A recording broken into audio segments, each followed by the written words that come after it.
اعلیٰ حضرت شاہ احمد رضا خان بریلوی رحمۃ اللہ تعالیٰ علیہ مسجد حرام میں بیٹھے ہوئے ہیں مکہ شریف، بارش ہو رہی ہے اور اعلیٰ حضرت بخار میں مبتلا ہے۔ یا اللہ، جو بھی کعبہ شریف سے محبت رکھتا ہے، یا اللہ جمعۃ المبارک کی عظمتوں اور برکتوں کا صدقہ اس سال کعبہ شریف کی حاضری نصیب فرما۔ اعلیٰ حضرت کو بخار ہے، حرم پاک میں بیٹھے ہوئے ہیں، شدید بخار ہے، مسجد حرام میں بیٹھے ہیں، بارش شروع ہو گئی۔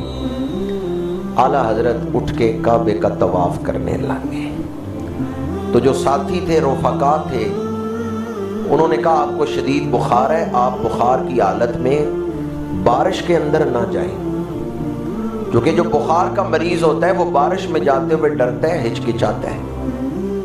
تو اعلیٰ حضرت نے فرمایا مجھے بارش میں طواف کرنے سے نہ روکو، انشاءاللہ میرا بخار اتر جائے گا، کیونکہ میرے آقا کریم کا فرمان ہے جو بارش میں طواف کرتے ہوئے دعا مانگتا ہے اللہ اس کی دعا کو قبول کر لیتا ہے۔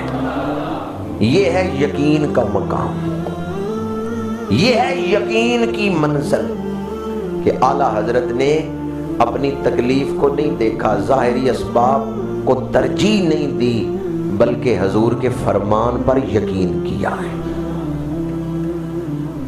اعلیٰ حضرت شاہ احمد رضا خان بریلوی رحمۃ اللہ تعالیٰ علیہ جب پہلا حج کرنے گئے تو آپ کی والدہ آپ کے ساتھ تھی۔ جب حج سے واپس آ رہے تھے، بحری جہاز کا سفر تھا، اس دور میں ہوائی جہاز یا اتنے جدید ذرائع آمد و رفت نہیں تھے، تو اعلیٰ حضرت جو ہیں وہ بحری جہاز میں سفر کر رہے تھے۔ 2 دن جہاز طوفان میں رہا ہے۔ دوسرے دن تو اتنا شدید طوفان تھا کہ مسافروں نے کفن باندھ لیے، ان کا بس اب آخری وقت آ گیا ہے، جہاز ڈوبنے لگا ہے۔ اعلیٰ حضرت کی والدہ پریشان ہوئی، انہوں نے کہا احمد رضا آخری وقت آ گیا ہے، جہاز اب ڈوبنے لگا ہے، ہچکولے کھا رہا ہے، اب طوفان تھمنے والا نہیں۔ اعلیٰ حضرت نے جواب دیا امی جان آپ پریشان نہ ہو، اطمینان رکھیں، بیٹھ جائیں، میں نے جہاز میں بیٹھتے ہوئے وہ دعا پڑھ لی تھی جس دعا کے بارے میں حدیث پاک ہے کہ اگر کوئی یہ دعا پڑھ کے کشتی میں بیٹھے گا وہ کشتی ڈوبے گی نہیں۔ کتنا یقین ہے، یقین کی کیا منزل ہے۔ ہمارے ہاں لوگ نیک عمل کر کے بھی شک میں رہتے ہیں، خبریں اس طرح ہو یا نہ ہو، خبریں ہو یا نہ ہو، شاید ہو یا نہ ہو، شک میں رہتے ہیں۔ اعلیٰ حضرت یقین کے مقام پہ فائز فرمایا آپ پریشان نہ ہو، میں نے کشتی میں بیٹھتے ہوئے وہ دعا پڑھ لی تھی جس دعا کے بارے میں حدیث پاک ہے کہ اگر کوئی یہ دعا پڑھتے ہوئے کشتی میں بیٹھے گا تو کشتی نہیں ڈوبے گی۔ پھر یقین کنارے لگ گیا، پھر یقین تار گیا، طوفان رک گیا، جہاز کنارے لگ گیا۔ یقین پیدا کر اے غافل کہ مغلوب گماں تو ہے۔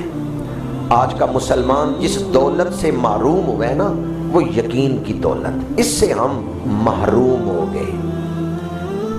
پہلے بڑا غربت کا دور بھی لوگوں نے دیکھا ہے، یہ سہولتیں نہیں تھیں، ہمارے آباء و اجداد ان پریشانیوں میں بھی متوکلاً علی اللہ بڑی اعلیٰ زندگیاں گزار کے گئے۔ کیوں؟ ان کا آخرت پر یقین کامل۔ دنیا میں کوئی تکلیف آتی ان کا یقین تھا اس کے بدلے مجھے آخرت میں اجر ملے گا، میں صبر کروں گا آخرت میں اجر ملے گا۔ آج کا انسان عدم برداشت میں کیوں مبتلا ہو گیا؟ چونکہ وہ آخرت کے یقین سے محروم ہو گیا۔ آج کا انسان ڈپریشن میں کیوں مبتلا ہو گیا؟ اس لیے کہ اس نے سب کچھ دنیا کو ہی سمجھ لی ہے، آخرت پر جو یقین تھا اس سے وہ محروم ہو گیا۔ وہ دولت جو انسان کو تحمل سے آشنا کرتی ہے، وہ دولت جو انسان کو توکل کے اعلیٰ مقام تک پہنچاتی ہے وہ یہ آخرت پر یقین۔ لیکن آج ہم تھوڑی سی پریشانی سے ڈپریشن میں اس لیے مبتلا ہو جاتے ہیں کہ ہم اس دنیا کو ہی سب کچھ سمجھ بیٹھے۔